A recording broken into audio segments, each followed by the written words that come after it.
Representing Maharashtra at the World Economic Forum 2025, Chief Minister Devendra Fadnavis engaged with global leaders to showcase the state's investment potential and economic initiatives. Times Network's managing editor, Mihir Bhatt, had an exclusive chat with the Chief Minister. Take a look. Welcome to world economic forum 2025। हम इस समय है Maharashtra Pavilion के बाहर यहाँ पर, और मेरे साथ बहुत ही खास मेहमान है महाराष्ट्र के मुख्यमंत्री Shri Devendra Fadnavis ji. Sir, thank you so much for joining us on Times Network. और मैंने सुना बहुत सारे MOU साइन हुए हैं और काफ़ी बज़ है महाराष्ट्र को लेकर। कैसा रहा है अनुभव आपका? देखिए, बहुत अच्छा अनुभव रहा है और मैं ऐसा मानता हूँ कि जिस प्रकार से आज भारत में इन्वेस्टमेंट का क्लाइमेट तैयार हुआ है, और विशेष रूप से हमारे प्रधानमंत्री जी ने जो एक लीडरशिप पोजीशन हमारे देश को दी है, तो बड़े पैमाने पर लोग निवेश करना चाहते हैं भारत में। और ऑफ कोर्स भारत में जब निवेश की बात आती है तो महाराष्ट्र फोरफ्रंट पे होता है। तो आज हमने बहुत अच्छा परफॉर्म किया है। यहाँ पर करीब 32 MOUs हमने किए हैं, जिसकी कीमत 6 लाख करोड़ से भी ज़्यादा है। और अलग अलग सेक्टर में, इसमें इलेक्ट्रिक व्हीकल्स भी है, इसमें डेटा सेंटर भी है, इसमें मैन्युफैक्चरिंग भी है, इसमें डिफेंस मैन्युफैक्चरिंग भी है, इसमें केमिकल जोन भी है, इसमें यूनिवर्सिटीज़ भी है, फॉरेन यूनिवर्सिटीज़ भी है। तो you name it and that sector is there. तो ऐसा हमने काफ़ी अच्छा आज सारे MOUs किए। और मुझे लगता है कि जब मैं सबसे बात कर रहा हूँ तो एक लोगों का विश्वास भी भारत पर बढ़ रहा है और निवेश करने की इच्छा भी दिख रही है। बिल्कुल, हमने भारत को लेकर वैसे भी काफ़ी बज़ देखा है। काफ़ी स्टेट्स है जो पुश कर रहे हैं यहाँ पर। कुछ एक स्टेट्स ने उन पर बुलिश होने के लिए अलग कैंपेन्स भी लॉन्च किए हैं। महाराष्ट्र के लिए मेन पिच आपका ग्लोबल इन्वेस्टर्स के साथ क्या है इस समय? देखिए, मूल रूप से महाराष्ट्र जो है ये हमेशा ग्लोबल लीडर रहा है। अभी भी आप अगर देखेंगे तो पिछले 6 महीने में देश में जितना विदेशी निवेश आया, जितना FDI आया, उसका 40% अकेले महाराष्ट्र में आया है। 60% इज रेस्ट ऑफ इंडिया। सो महाराष्ट्र एक ग्रोथ इंजन है, एक पावर हाउस है। मुंबई फाइनेंशियल कैपिटल है। लेकिन अब हमारी ग्रोथ स्टोरी केवल मुंबई या पुणे तक सीमित नहीं है, अब वो आगे बढ़ चुकी है। नासिक ग्रोथ स्टोरी का पार्ट है, संभाजीनगर ग्रोथ स्टोरी का पार्ट है, जालना ग्रोथ स्टोरी का पार्ट है, गढ़चिरौली है, नागपुर है। So this growth story is increasing. कई जो नेसेयर्स होते हैं, कई लोगों से मैंने बात की, कुछ एक लीडर से, वो बार बार सवाल उठाते हैं कि MOUs बहुत सारे साइन होते हैं लेकिन उसमें से जो एक्चुअल कन्वर्जन होता है उसका रेशियो काफ़ी कम होता है। ये हमने कुछ स्टेट्स में देखा भी है। आप इस इशू को कैसे एड्रेस करेंगे? देखिए, ये हो भी सकता है, लेकिन अगर हम देश के एवरेज से कंपेयर करें तो देश में जितने MOUs होते हैं उसका रेट ऑफ कन्वर्शन 35% है। इन महाराष्ट्र इट इज 65%। और पिछले अगर मतलब हमारी 14 to 19 के रिजीम देखे या पिछले 2.5 साल देखे, इट हैज़ बीन 75%।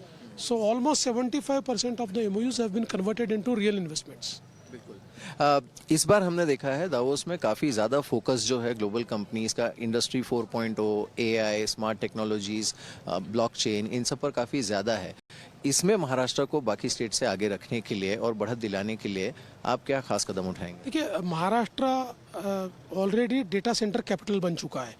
क्योंकि देखिए, आजकल हम लोग ये कहते हैं कि डेटा इज़ न्यू ऑयल। तो क्योंकि डेटा ने अपने वैल्यू में, एब्सोल्यूट वैल्यू में ऑयल को सरपास कर दिया है, तो डेटा सेंटर ये एक बहुत बड़ी इकोसिस्टम है। और मुझे ये बताते हुए खुशी होती है कि देश की डेटा सेंटर कैपेसिटी का 60% हिस्सा ये महाराष्ट्र में है।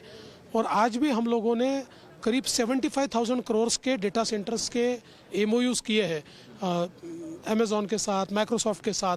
तो मुझे लगता है कि we are ahead of the curve. और डेटा सेंटर के साथ साथ हम लोग अभी एक इनोवेशन सिटी प्लान कर रहे हैं। अराउंड दैट हम लोग इन्वेस्टमेंट्स ला रहे हैं। कहाँ पे होगी ये इनोवेशन सिटी, अगर आप बता? Innovation city mostly new Mumbai में होगी।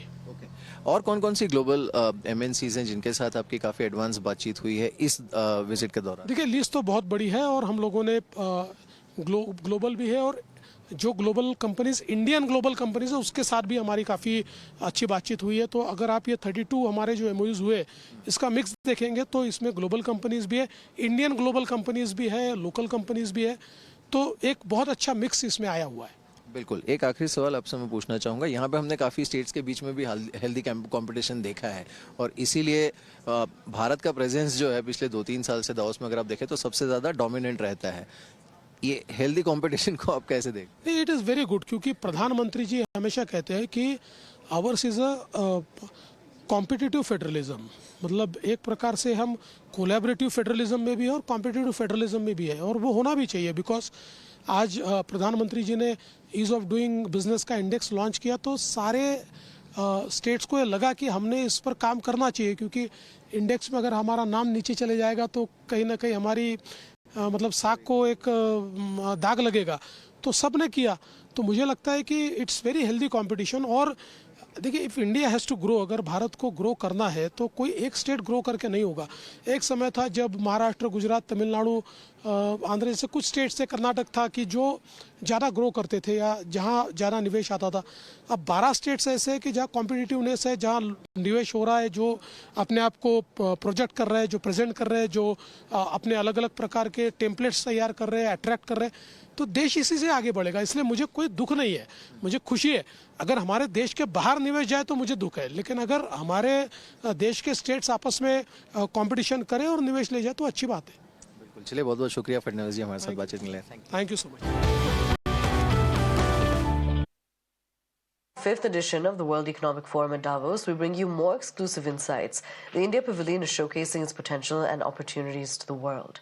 An exclusive interview with Times Network's national editor, Anuya Yadav, Maharashtra's industry minister, Uday Samant, said that the state has signed MOUs with more than 6 lakhs. Take a look.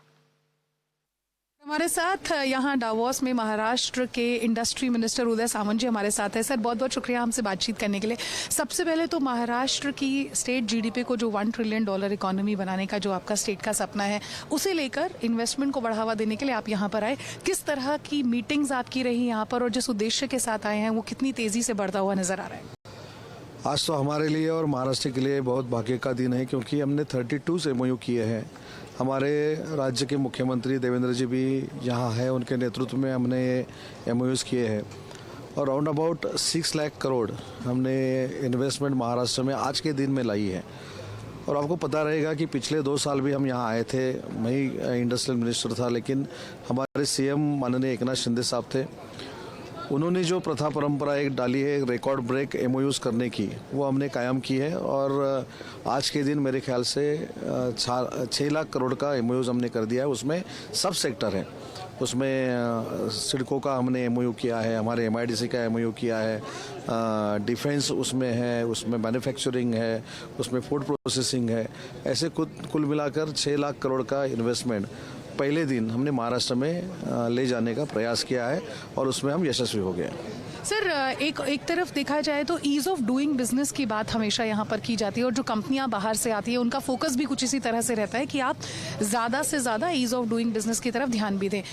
As an industry minister sir, क्या कुछ कदम और नए उठाए जाने वाले हैं? वैसे भी आप लोग काफ़ी प्रोत्साहित करते हैं कंपनियों को। ईज ऑफ डूइंग में हम जो अगला कदम आगे ला रहे हैं, वो हमने जो मैत्री लॉ बनाया था वो हम एडवांस कर रहे हैं। उसका हम पोर्टल निकाले हैं, क्योंकि एक जो इंडस्ट्रियलिस्ट है वो अर्जी करता है, उसके बाद वो अर्जी का क्या हो गया, उसका परमिशन हुआ नहीं हुआ, यह जो एक बहुत बड़ा क्वेश्चन मार्क उसके चेहरे पे हर बार हमको देखने को मिलता है। इस पोर्टल से जिस दिन उसका अर्जी हमारे पास आएगा, वो कहाँ है, उसका पूरा ट्रैकिंग होगा, और जिस दिन उसका अर्जी आएगा उसके बाद जो हमारा टारगेट है 30 दिन का, उसको सब परमिशन देने का, उस 30 दिन में हम वो परमिशन देंगे। अगर जो ब्यूरोक्रेट्स रहेगा, कोई हमारा कर्मचारी रहेगा जो उसके ऊपर अमल बजावनी नहीं करेगा, उसके ऊपर भी हम कार्रवाई करेंगे। और ये मैत्री का जो पोर्टल आ रहा है वो मेरे ख्याल से देश में से नंबर 1 पोर्टल है, और इसका बहुत रिलीफ इंडस्ट्रियलिस्ट को मिल जाएगा। बहुत बहुत शुक्रिया सर हमसे बातचीत करने के लिए। Thank you so much.